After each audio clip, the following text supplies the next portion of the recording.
Alright guys, we just finished up this 2017 VW Beetle Turbo. Customer wanted to upgrade her stereo, so we did that. Installed a nice Kenwood DMX5710S with the wireless Apple CarPlay, wireless Android Auto. We used the Maestro RR2 interface module with the VW2 harness to retain all factory features. All the steering wheel controls work. Factory reverse camera works.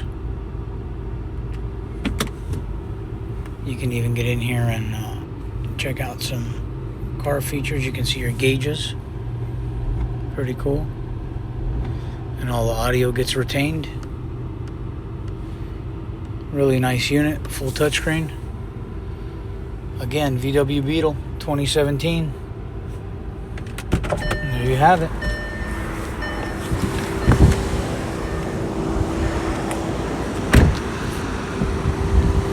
Only at 559.